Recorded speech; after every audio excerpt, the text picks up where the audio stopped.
So in the message, shine on your enemies, I covered Matthew 5:43 through 48. It's when Jesus was talking about bless your enemies. So in essence, those individuals who, hate you, don't want you to do well, they go out of their way to kind of make things hard for you, whether they be at work, whether they be in your neighborhood, whether it just be, just some individuals who just don't like you. He's saying bless them, meaning enrich their lives, make their lives better. Now, I'll be honest with you, me personally, I don't like that. I really want to, somehow even the score. If anything, like block them, keep them from, being around me, avoid them, not spend any time with them. But he's talking about bless them, enriching their lives. He's talking about praying for them. So the natural, human being, Joel Pearson, doesn't want to do that at all. He even goes even further in Matthew 5:38 through 40, and he says, "You have heard that it was said, an eye for an eye and a tooth for a tooth.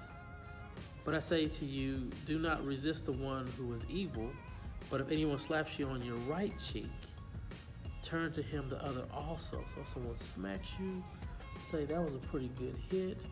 Why don't you go ahead and get this one too to kind of even it out, because I don't like it with just one side of my face stings. I want the other one to sting so I get that good full sting."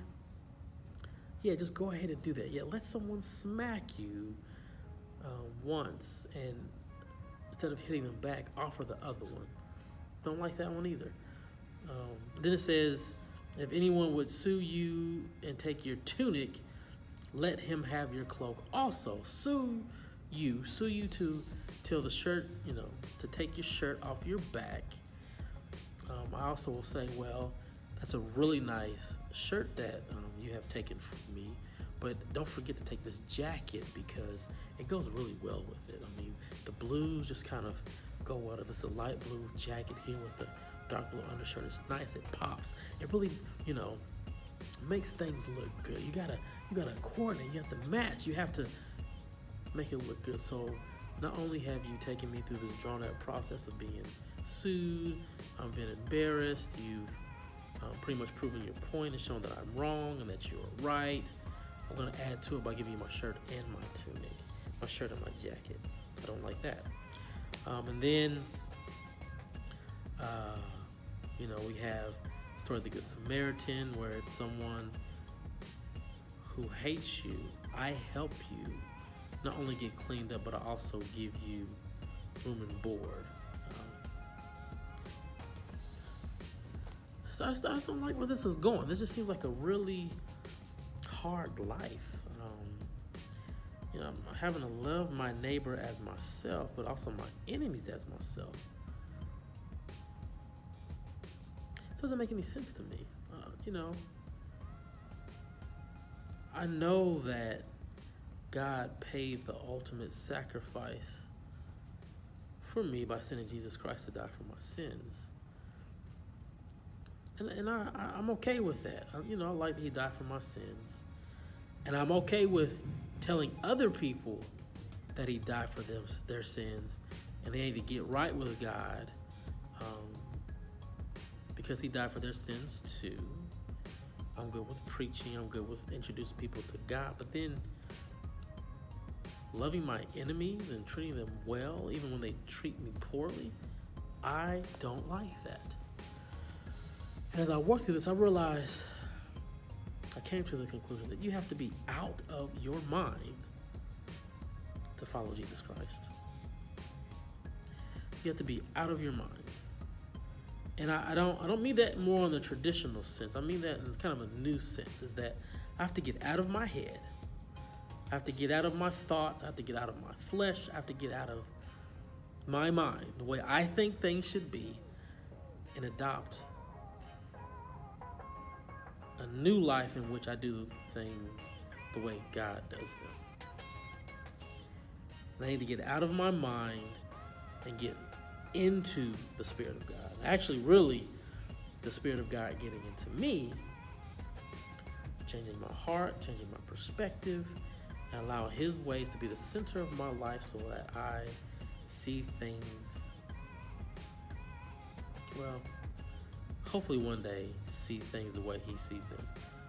But before even that, just understanding to submit myself to his will, submit myself to his spirit, and letting him guide me in all that I do. I mean, it does say that the children of God are led by the Spirit of God, and so I should allow myself to be led by God. There's actually a scripture that I feel kind of helps me to understand my relationship with God. It's Matthew 16:24 through 28. It says, "Then Jesus told his disciples, 'If anyone will come after me, let him deny himself and take up his cross and follow me. For whoever would save his life will lose it, but whoever loses his life for my sake will find it.'"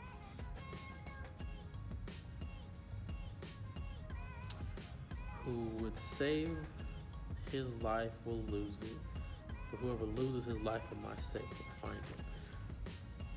It feels like I'm losing my life. It feels like I'm laying my life down at God's feet, at Jesus' feet, and saying, I want the life that you have planned for me. I want to love people the way you have loved me. I want to share your love with the world. I want to respond the way you would respond. Think about it. When they came to take Jesus to be crucified, Peter's reaction was to fight back and cut the dude's ear off. Jesus did not do that. He surrendered his life. He picked up the dude's ear, put it on, healed it, everything was good, and was led away by them. And when he was on the cross, he said to God, "Forgive them, for they know not what they do." He completely surrendered his life to God. He completely gave up everything. He could have saved himself. He could have kept this from happening, but he knew that it was the will of the Father, so therefore he did it. So we do have to be out of our minds to be a Christian, to follow Jesus. We have to be out of our minds and in the Spirit, and allow the Spirit of God to lead us. Romans 8:5 says, "For those who live according to the flesh set their minds on the things of the flesh. But those who live according to the Spirit set their minds on the things of the Spirit." So we are to set our minds on the things of the Spirit. In essence, lose our minds, lose our fleshly minds, lose our minds that are led by the flesh, and find our minds that are led by the Spirit. Set our minds on the things of the Spirit. I think that's the only way. I don't know if we're capable in our flesh and in our minds of living a life that is godly. I don't think it's possible. I think the only way to live godly is to be led by the Spirit of God. So it's okay to lose your mind. Not in the traditional sense of going crazy, becoming, losing touch with reality. But I mean lose our fleshly mind so that we can gain a mind that is led by the Spirit of God, so we can please God and live according to His will.